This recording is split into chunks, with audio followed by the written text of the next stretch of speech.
Hi mga Koni, for today's vlog nga guys, tuturuan ko kayo mag-generate ng video dito sa YouTube. Yes, pwede ka nang gumawa ng AI video dito sa YouTube ng short. So, madali lang to at ang ganda-ganda ng results, super linaw. So, ang gagawin nyo lang is punta ka lang dito sa YouTube mo. And then, ayan, medyo mabagal.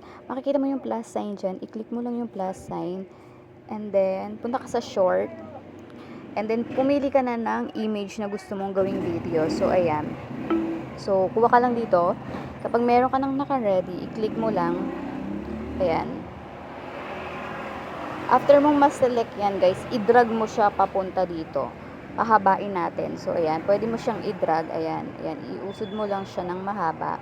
Ayan. Kung gusto niyo yung pinakamahaba o maiksi. Ayan. Yan yung sagad na. And then, makikita mo yung photo to video. I-click mo lang yan. So, hintayin lang natin mag-generate yan, guys. So, pwede ka nga palang mamili ng mga prompt dito, guys. So, mabagal siyang lumabas. So, pwede ka rin naman mag-describe dito. So, lagay mo na lang is model the bag in slow, not fast. So, pwedeng gano'n. Ikaw na lang mag-describe. Pero, pwede kang mamili. Ayan. Tapos, pwedeng may audio or pwedeng wala. So, ikaw nasa sayo na lang. Ayan.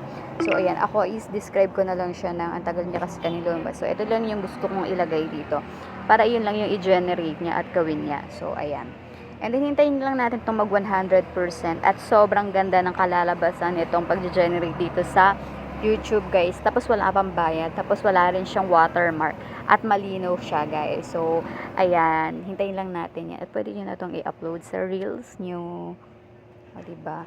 So, may mga, hindi ka mo na kailangan mag-subscribe dun. Yung iba kasi may mga bayad, diba?